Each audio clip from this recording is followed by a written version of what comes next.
Namo Buddhaya. The other day, when I was doing a speech, there came a question from the audience.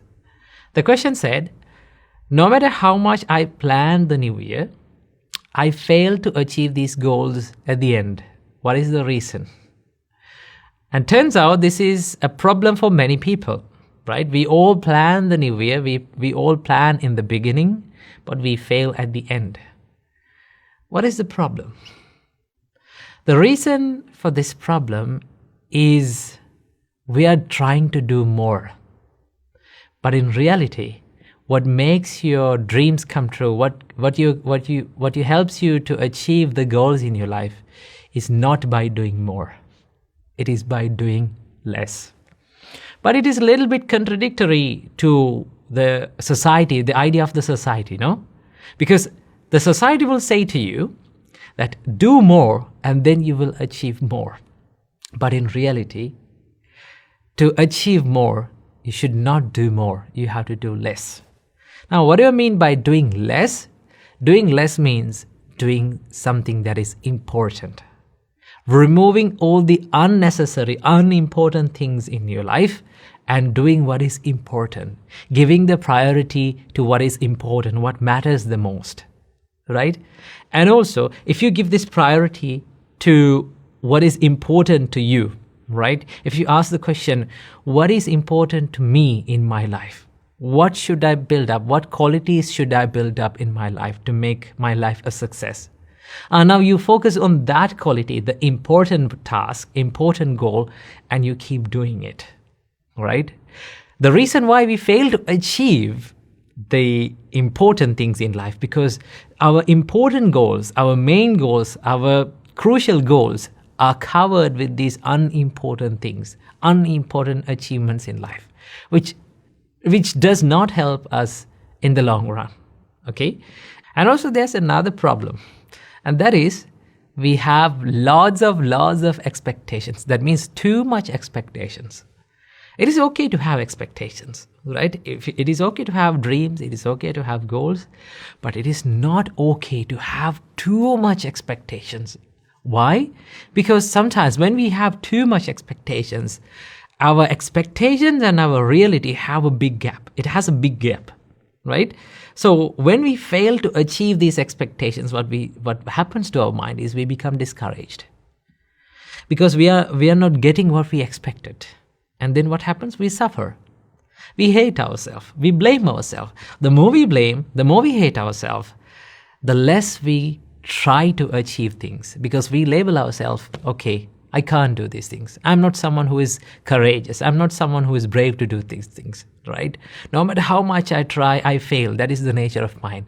The more you label that, the more you give that name to yourself. I am a failure. I can't do these things. What happens? The more you can't do those things, right? So the most important thing is to have moderate expectations. It is not to have, I'm not saying that you should not have expectations. Yes, you should have, right? And also you should not have too much expectations, right? You have to find that sweet spot. You have to have that moderate expectations. I will do my best. This is one advice that was given to me when I started preaching and giving speeches. One of my elder monks, one of my brother elder monks, he said to me, when you step into the stage, don't think that you're going to ace the speech and you're going to earn a standing ovation from the audience. Don't think that. Don't think about it. And also, don't walk into the stage without lack of confidence, right? You have to have a confidence that is moderate, right? You have to have a confidence that is moderate where you think yourself, I will do my best. Right? I come to this stage, I step into this stage to share something valuable from the Buddha's teachings, and I will do my best to share it. It is when you have that moderate expectations, what happens? Although you fail at some points, right? You know that you will fail. You have accepted that yes, you are imperfect, you will fail in life, right? And that failure, the pain from that failure is less painful than when we have the high expectations. So the most important thing is to have moderate expectations. And one of the most important qualities that we need to have in our mind to achieve the goals and the dreams in our life is to focus on little changes in life, not the big changes. Most of the time people ask, like, how can I change my life in a bigger way? How can I make big changes in my life? To make big changes in your life, start from making little changes. That is what helps you that is what makes you the bigger changes in life, right? For an example, like, let's say you're in a stressful condition, right? You're stressed and you're worried about things, and you feel like you're going through like a dark hole. What can you do? You try to solve the problem, right? You try to solve the bigger problem. But the reason for that bigger problem is not always the immediate reason.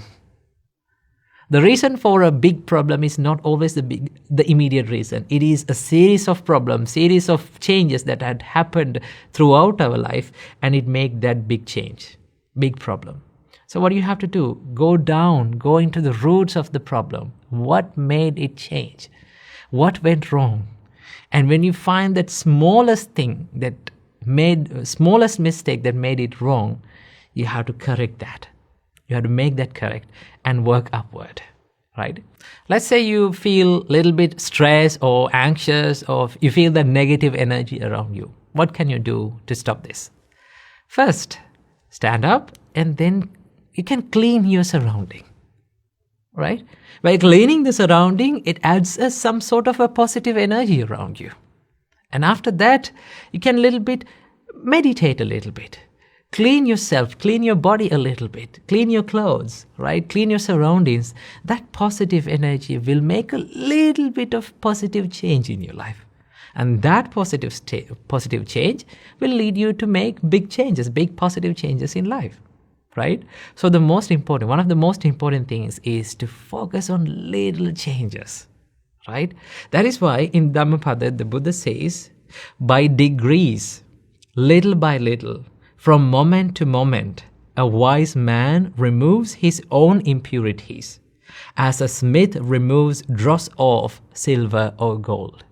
Now, when a silversmith or a goldsmith, when he cleans the silver or like a block of silver or gold, he or she can't do it easily, right? It takes a big time, right? It takes a huge time to clean this block of gold, right? In the same way, little by little, you have to improve little by little, right?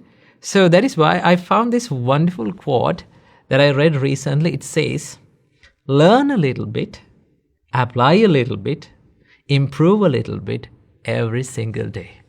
Isn't that wonderful? Learn a little bit, apply a little bit, improve a little bit every single day. That is what we have to do. So I invite all of you to learn a little bit and apply a little bit and improve a little bit and change a little bit in this new year. So I wish you all, may all of you be happy and healthy. Namo Buddhaya.